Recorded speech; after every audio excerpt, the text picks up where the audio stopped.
Palestinian director Yousef Srouji discovered family videos that his mother made during the Second Intifada. He turned that footage into his documentary, Three Promises.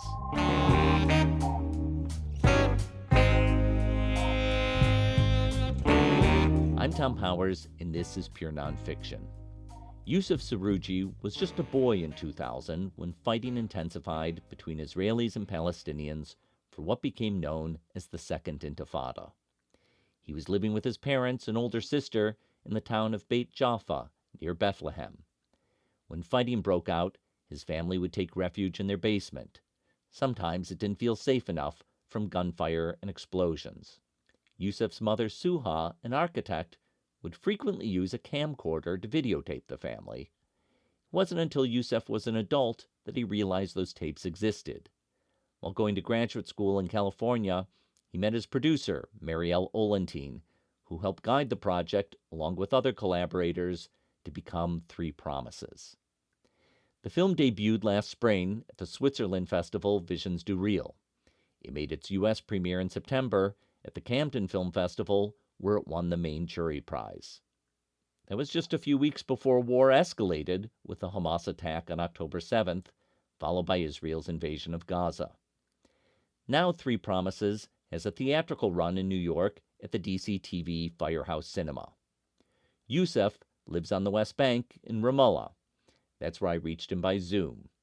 I started by asking him to describe his family's history.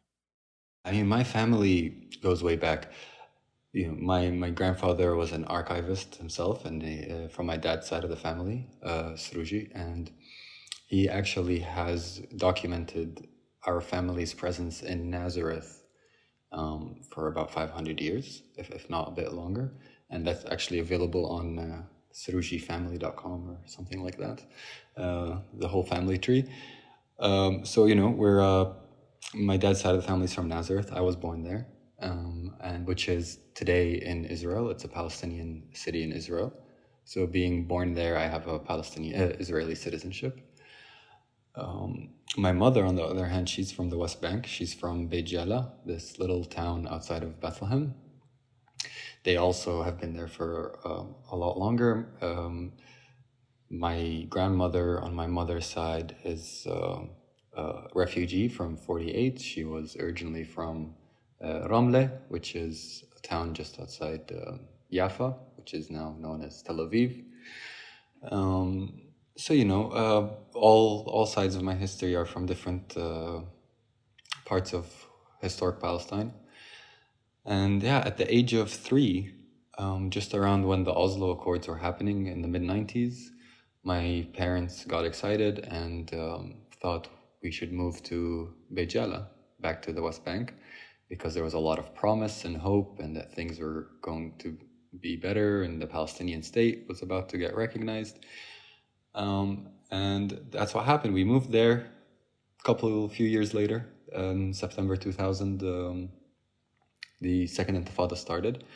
And that's kind of where my film, most of the film's material starts as well. That's an overview of the history, I think. Can you describe for people who haven't seen the film what your family's experience was during the Second Intifada? Sure, yeah. So for those who haven't seen the film is made up mostly of archival footage that my mom filmed during the Second Intifada. And what we would do essentially was, during the day, it was just normal life, from a child's perspective at least. I'm sure the news was as we imagine it, as we see it today. There are things happening in the news, but the day-to-day life on the ground, I'd go to school, I'd play with kids from the neighborhood on the street during the day, and then suddenly you'd hear gunshots, or a tank would come into the neighborhood, and we'd have to run inside. Everyone would run back home, and at that point, the family would be surrounding the TV or the radio, listening to the latest updates, also hearing how far away the shots are being fired, and at certain points when it feels like it's getting close and our life is being threatened, we would move. We lived in an apartment, so we would go to the staircase to the joint staircase, and we would go to the bottom of the staircase, which was partially underground. And my parents had set up a mattress there, a little electric heater because it was cold, and we would spend the nights there. My dad would read Harry Potter to me and my sister. That's how I learned how to speak English. And he would take us to, another world so we could breathe a little bit. And in other times we moved around when our neighborhood got really intense and dangerous.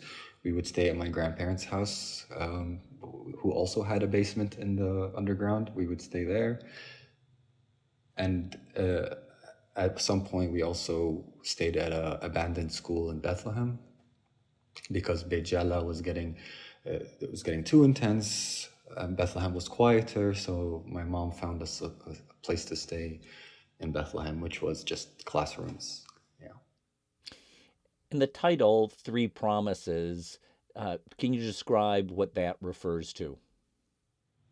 Throughout the film, and the creation of the film, I had multiple conversations with my mom, and I recorded those, asking her about her memories and her feelings and how she dealt with the situation from her perspective. And through those conversations, we found a nice way to structure the film around these conversations that my mom would have with God. And, she claims, which I believe, we are not really a religious family. I didn't grow up knowing I was Christian. I didn't even know the difference between a Christian and a Muslim. I grew up Palestinian, first and foremost. And but as my mom would say, when push comes to shove, when you're back against the wall and you feel like no one is listening to you as a Palestinian, the news aren't covering what's happening, your friends are all busy dealing with their own situation, my mom felt like she didn't have a choice but to speak to God. And what she would do is, in these moments of great need, and she's really fearing for me and my sister's life, she would talk to God and she would negotiate with God, as she would put it. She would say, if you help me and my kids get out of this situation alive, I promise I'll take my kids and leave. And, as I mentioned, we have Israeli citizenships, so we have the capability to leave. Many of our friends and family did not, and still do not. But, with that being said, the next day my mom would change her mind because, during the day life is kind of back to normal. We're back in the streets. She would fall back in love with her town and her community, and she would renegotiate with God. So the film is essentially structured around 3 moments where this happens. And in the last and final moment is when she keeps her promise. So ultimately, the third promise, she had lived through too many harrowing situations for the safety of her family, and she and your father ultimately decide to take the family and leave. And you moved to Qatar, is that correct? Yeah, we initially moved to Jerusalem for a few months, and then from Jerusalem to Qatar. And what was that experience like for you to leave? And how old were you then? I was just about 10 years old. Yeah. I was still young. People ask me about how the Intifada affected my mental health and things like that. My answer is usually actually the move to Qatar affected my mental health more than the actual living under the bombing. Because for those who don't know, Qatar in 2003 wasn't what Qatar is today. It was still a lot smaller, but it was very much a booming economy. They had their oil business, their natural gas, and they were building a new modern city. There was a lot of wealth and projects and development happening. So to have that juxtaposition as a child, going from hiding under staircases from bombs to attending school with Qatari royalty who are showing up to school in Rolls Royces and Range Rovers, but they're speaking the same language and similar culture, relatively similar culture. It was a real shock for me as a child, and it took me years to really process all of that.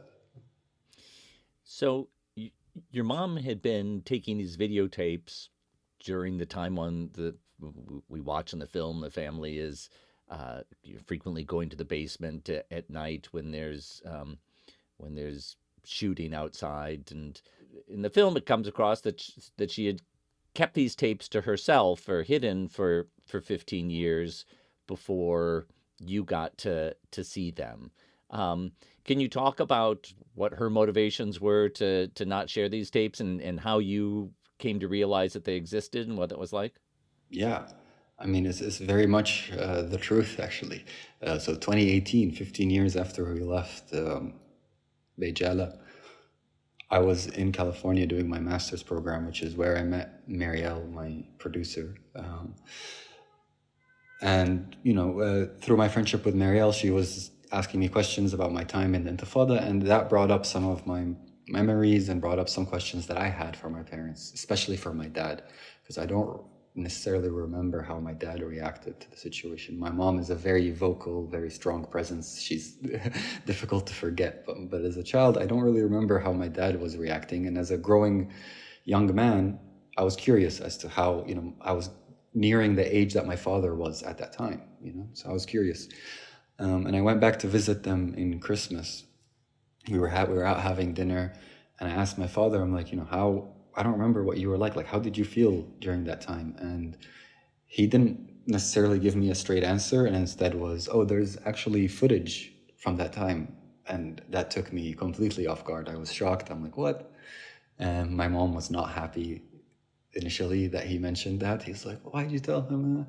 So I was like, whoa, as soon as we're getting home, we're getting this footage out and we're watching it. And thankfully, my dad, like his father before him, also an archivist, he had already digitized all of that footage. So as soon as we got home, put in the DVDs and watched it. And just from the first 5 minutes, the first 5 minutes I saw were for those who haven't seen the film, or I apologize, but it was that scene where me and my sister are looking at the photographs that my mom took while we were sitting in the abandoned school on the mattress. And I was just completely shocked that this existed, because I remember these images, but I had reached a point where I was questioning my own memories, like I was wondering if I made these up, but I immediately felt a sense of obligation to do something with it and to share that story. And given that your mom had been holding these images back, what was her attitude towards you turning them into a film? As soon as we watched the footage, my mom started crying, like not even 10 seconds into the pressing play. She immediately started crying, and I comforted her, and I'm like, Mom, it's okay. Like, me and Dima, we're adults now. Like, we've dealt with it. Like, it's fine. It's a part of our history. Like, there's no reason to, feel this much pain. And I asked her, I told her I'm going to take them. I'm going to see what I can do. She said, okay. 6 months, 7 months later, after working quite hard, me and Marielle, on it, we got our first fellowship from SF Film, Catapult Filmmaker Fellowship. And at that point, we were like, okay, this is getting real. So I call up my mom. I'm like, Mom, we got this fellowship. And she's like, are you serious? I'm like, yeah. She's like, oh, I thought you were joking. I didn't know you were going to actually make a movie about it. I was like, no, it's happening. She's like, okay, good luck. And then, later on in the process, in those conversations with her, I asked her, I'm like, Mom, why didn't you share this with us? And she gave me multiple answers, but to summarize, there was a sense of guilt that my mother was carrying. She felt that she was a bad mother. She was being a bad mother for keeping us there for so long when we could have left earlier. But then she would contradict herself and say, oh, but if we left earlier, it would have hurt more. And it's like, yeah, there's truth to both things, but in essence, she really felt guilty about that. And then she would also say, oh, you guys never brought it up. You never asked that the footage exists. I'm like, how am I supposed to remember, Mom? I was 7, 8 years old. But yeah, so, and then in that conversation, I asked her, I'm like, so how do you feel about me making the film? And she's like, I'm not sure. Like, she didn't want to come off as a bad mother. She's like, I'll come off as a bad mother. I'm like, no, you don't. You come off as an amazing person. And I'm like, you're not a bad mother. And then I asked her, I'm like, why did you film? Like, why were you filming at that time? And she said, she just went quiet and said, I was hoping that maybe one day we could show the world. And I told her, well, that day has come. Years later, in your 20s, you and your sister Dima moved back to Palestine. Can you talk to me about that decision?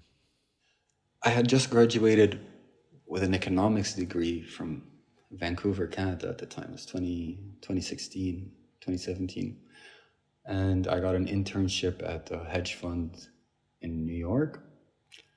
And I hated my life. I was not enjoying it at all. The pay was good. I was super lucky to have such an opportunity straight out of college. So I took that opportunity. But once the internship ended, I spoke to the team there, and I was like, I need to go back home. And the guy completely understood. And I called up my parents and I'm going back to Palestine. They're like, why? I'm like, I don't know. They're like, what are you going to do? I'm like, I don't know. I'll figure it out. But I just had this urge. I wanted to reconnect. I had been a stranger in Qatar. I had been a stranger in Vancouver. And I just felt like I needed to go back to whatever home is to establish that connection. And that's what I did. And as soon as my sister found out that I was going back, she's 3 years older, so she was already working. She was in Italy at the time. She heard I was coming back, and she's like, "Oh, if you're going back, I'm going back." So we came back together, and yeah, she didn't last as long as I did, though. She moved out a couple of years ago. And so, what was that reconnecting like for you? You know, it's still ongoing. Some 8 years later. But it was beautiful. I've been fortunate enough to live in very comfortable cities like Doha, like Vancouver, like the Bay Area, and I just never felt comfortable, like neither physically nor emotionally, and I never really understood why until I moved back here, and just that sense of belonging, that sense of connection to the physical land and the landscape and the weather and most importantly, really the community. I mean, even without people knowing who you are here, you feel like people know you, right? And they know me, they understand me at a deeper level. We're all facing the same struggle, no matter what social class we're from, no matter what religious class we're from. We're all Palestinian, and that's really something that connects us on a really deep level. And despite it's not easy living here, as you can imagine, but despite that, I'm grateful for the privilege to be able to live here and have it a little bit easier than most people. But my heart just feels more comfortable, for all those reasons. And I mean, you said when you went back, you didn't know what you were going to do. What have you made your life around there? Yeah, so I come back, with a degree in economics, and I just wanted to give back one way or another. I managed to get a job at an NGO, a non-governmental organization that worked with renewable energy and wastewater treatment and wash. So I really enjoyed doing that kind of work with marginalized communities, access to water and access to energy and things like that.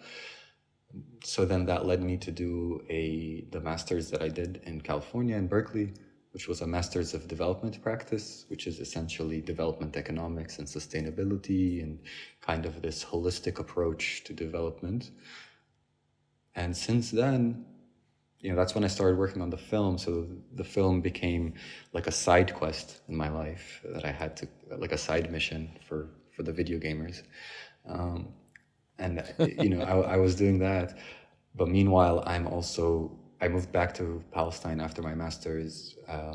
I was freelance consulting with NGOs on similar types of projects, socioeconomic things like that. And then I found a group of individuals here that have a similar view of life and similar goals, and they had started their own consulting company and venture builder, and So I joined that team, and I've been with them for about 4 years now. And, we're a bunch of 30-ish-year-old Palestinians who are trying to kind of build systems for equitable progress within Palestine, and despite the occupation, of course, while also trying to fight the occupation in our own way. So yeah, it's been a really beautiful journey to have, and and I'm so lucky to have a fantastic team, both on the film team and the work team that I have here. Do you think of yourself as a economist who happened to make a film, or a person who's in a way has two parallel careers as an economist and a filmmaker? How do you think of yourself? I like to use the term accidental filmmaker. You know, I've loved film my whole life, and having the opportunity to dip my toes into the industry was fantastic. But to be honest with you, Tom, that was exhausting. Like power to every single filmmaker out there. Like, I don't know how you guys do it. If it was my sole source of income, I think I would have gone crazy 5 years ago. I would have lost it. So it's a very difficult industry, and I now appreciate it even more because of that. And I hope to one day dip my feet back into it. But right now, my focus is on my main mission, on freeing my people in one way or another. And how I think of myself, I'd like to think that, yeah, a lot of a lot of my accomplishments in life have been accidental. And not to say that I haven't tried, but they say you create your own luck, or whatever it may be. But I'm super grateful for whatever energies there are that are helping me achieve the things that I'm doing, and the people around me as well. So I would describe myself as just a philosopher. I like to think someone who wants open to new experiences, open to new knowledge, and doing my best to find the answers that I can. Three Promises premiered last spring in Europe, and then um, had its first U.S. Premiere at the Camden Film Festival in September, where it won an award, and you had other screenings in the U.S. Coming up, including at Doc NYC in November. My understanding was that you were going to be planning to attend more screenings, and then October 7th happened, and you went back to Ramallah, um, because you wanted to be there. Can you talk about that decision? Yeah, I mean, it was actually coincidental. Again, I was in the States for the Camden International Film Festival, which I believe was in September, if I'm not mistaken. And I had some work to do in Jordan, so I traveled back to Jordan. And on October 6th, I crossed the bridge over from Jordan into Palestine. I woke up the next day, and this, like, what is going on? Like, what is happening? But I decided to stay because, part of the reason I moved back was to rebuild this community. And what does that say about community if the second, things hit the fan, you get up and leave, right? That the strength of community is shown in times of crisis, right? And I really wanted to be here to not let my friends down, not let my team down, even though they probably wouldn't have missed me that much. But it was more for me than anything. And yeah, I wasn't able to make it to Doc NYC or IDFA, or a few more actually that were happening in October and November. We were supposed to play at Cairo International Film Festival. That got canceled and postponed indefinitely. So, but thankfully, I had my team out in the States, Marielle, my producer, and Mahdot, my editor, and Zain, the co-producer, who were able to attend those. And I got to live it through them, especially the Doc NYC experience. I think that was a beautiful experience because people were out in the streets protesting, and the film was happening at the same time, and it was just to see that solidarity from a distance it really touched my heart. It was beautiful. Since October 7th, watching from the outside, media attention has understandably largely been focused on what's happening in Gaza. But what has the political climate and the state of the conflict meant for life in Ramallah? Unfortunately, 2023, even pre-October 7, was a tough year in the West Bank in terms of violence from the Israeli illegal settlers. There were what Haaretz and other Israeli news agencies would call pogroms happening against Palestinian villages, where Israeli settlers would go in, destroy property, burn cars, burn houses, to try and get people to leave these little villages. And it's really hard to understand and to grasp, but if you were to look at a map, the villages they choose is not necessarily coincidental. I mean, they're trying to annex parts of the West Bank, and they want geographic continuity between the illegal settlements. And if there's an Arab village that comes between two illegal settlements, that Arab village is a thorn. We want to get rid of it. So unfortunately, that's been happening throughout 2023. And then once October 7th happened, there was a lot of fear. There was a lot of fear that the Israeli military would let the settlers loose on people in the West Bank. And people were on edge for a very long time. Still are, a bit less so now. The violence did continue at the same rate. It didn't really increase that much. But what the Israeli military did do in Ramallah, and to explain this as quickly and concisely as I can, Ramallah is surrounded by either the separation barrier, the apartheid wall, whatever you want to call it, and settlements and Israeli infrastructure for the settlements. And if you were to enter or leave Ramallah, there are about 5 entrances. Imagine them like exits on a freeway in the States where you want to enter your town, right? There are 5 ones that surround the Ramallah, and you can enter and exit if you want to go anywhere, either into Jerusalem, into Israel, into Jordan, or to any other Palestinian city in the West Bank. You have to use these entrances and exits. And what they've done, they've closed 4 out of the 5 entrances and exits, completely closed, barricaded off, with soldiers present there. So now, and people who live in Ramallah, there's a lot of people who live outside of Ramallah and come to work in Ramallah and vice versa. And you have people who go to Jerusalem every day. And there's only one entrance and exit, which is a 1-lane road. And then there's a checkpoint with the military, and it takes hours to pass. So they've sieged Ramallah, just like they've sieged every other. They do this with every major city in the West Bank. So Nablus, Hebron, Jericho, Ramallah, Bethlehem, etc.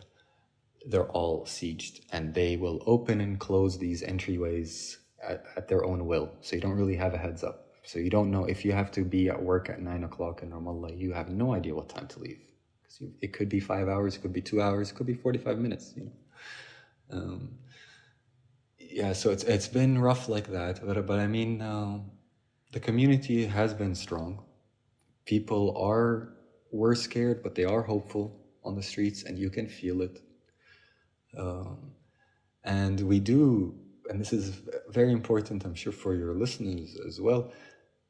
We are keeping track of what's happening in the States and globally with the protests. I mean, when I would go into the office in the morning, one of the first things we would discuss would be like, oh, did you see that protest? Did you see, like DC? Did you see New York? Did you see Berlin? Did you see whatever, London, or whatever it may be? And it has been like actually awesome, quite literally awesome. And it's beautiful. I mean, what's happening in the universities today in the States, it brings me to tears, really, from just like, even if it's hopeless, even if nothing ever changes, just the fact that the tide has shifted and we feel seen and supported by young people all over the world, people from different shapes and colors and backgrounds and ethnicities. It's really, really beautiful, and that gives us hope.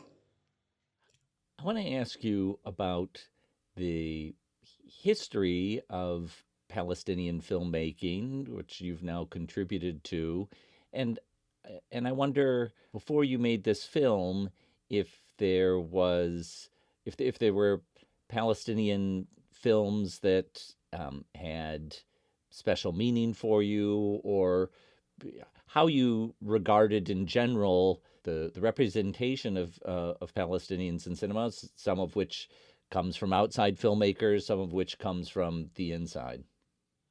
Outside filmmakers, that is few and far between good representations of Palestinians. I mean, maybe in the last 10 years or so has gotten better thanks to a few big names like Rami Yousef and Moammer and people who are doing the work for the Arab minority in general, not just Palestinians. But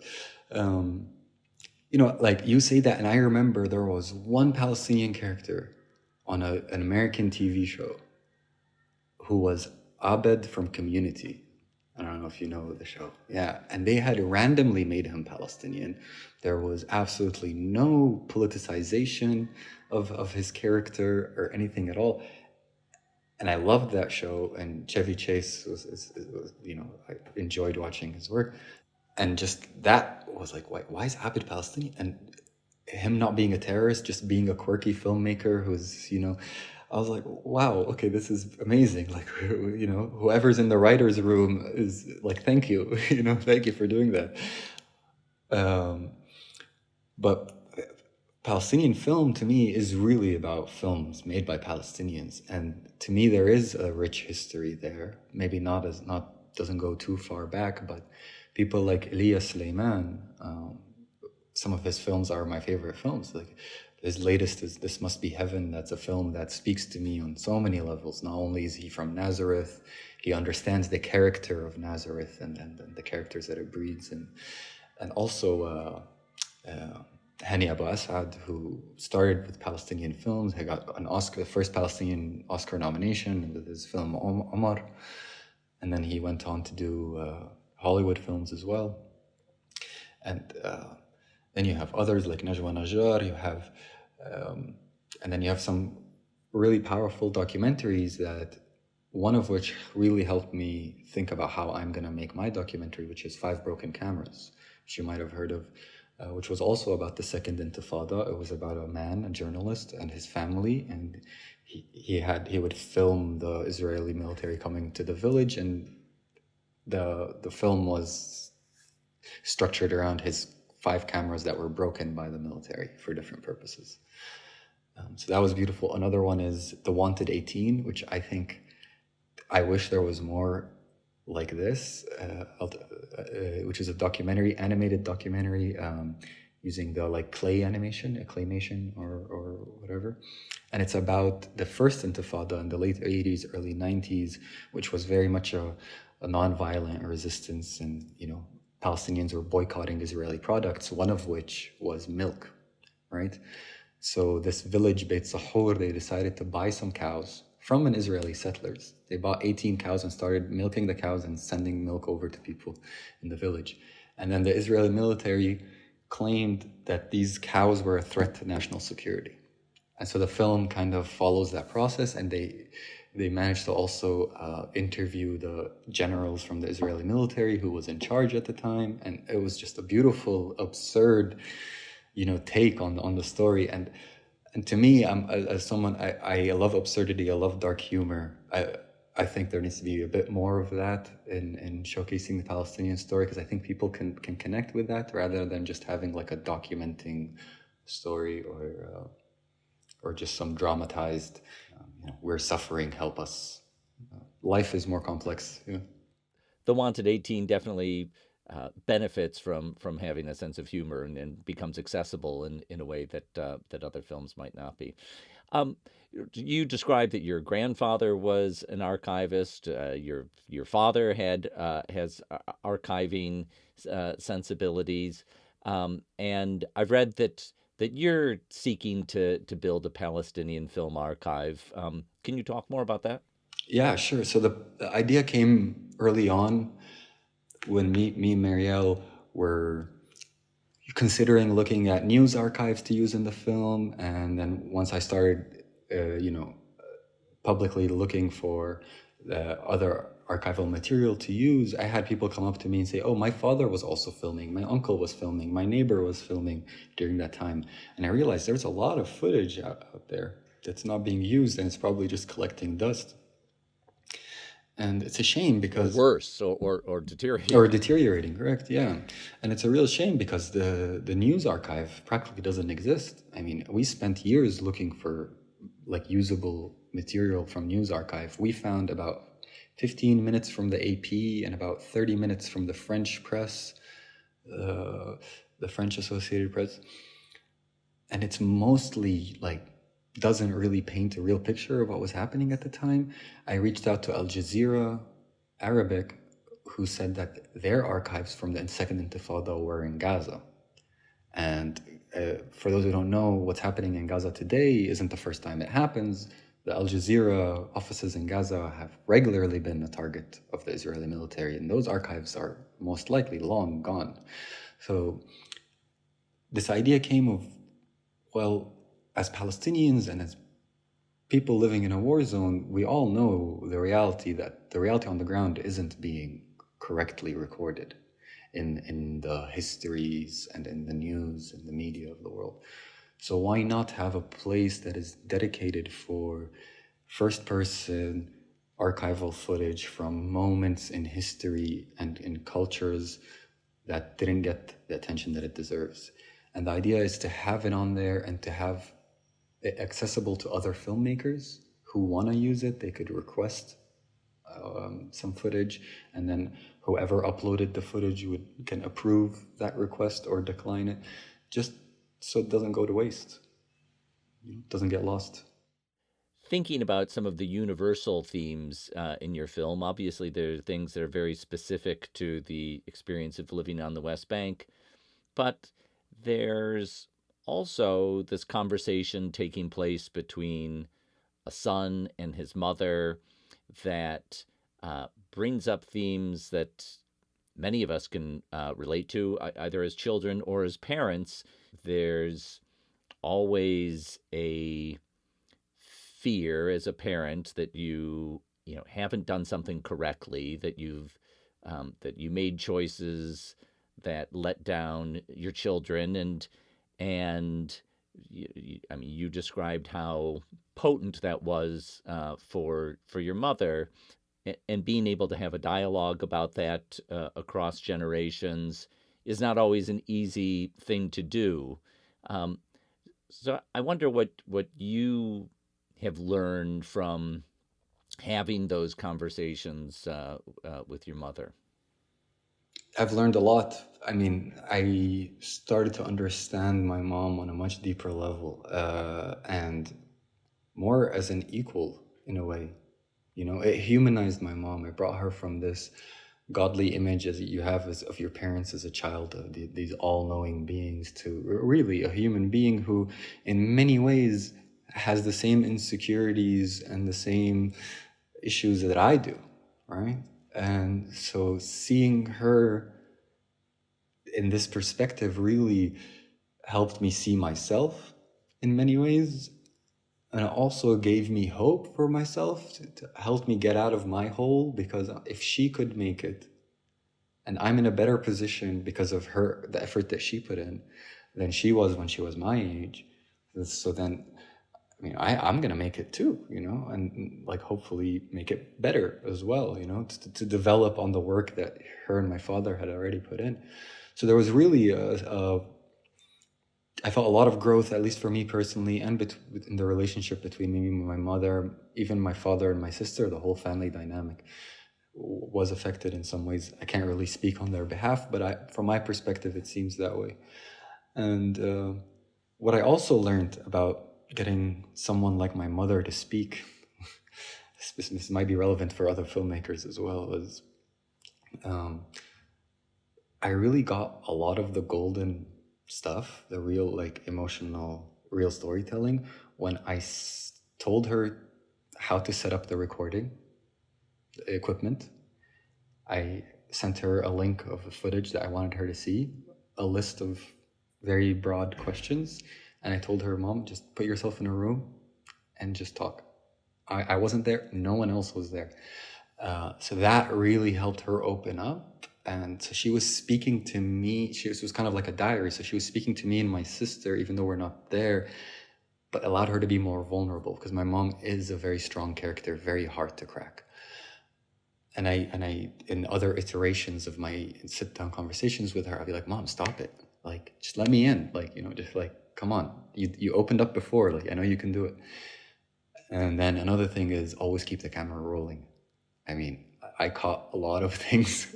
That last scene, that last footage, that was by accident. I was just like playing with the settings in the camera, and then I sensed my mom about to say something slightly more emotional than she usually. So I was like, okay, yeah, I need to straighten the camera quickly. All right, okay, and then I got her to go.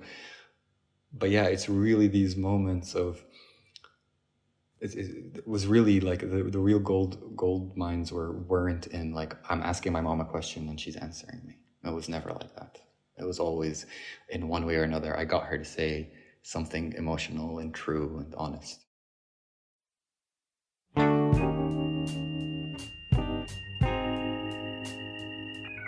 want to thank Yousef Srouji for speaking with me. His film Three Promises is opening in New York at the DCTV Firehouse Cinema. See our show notes for details.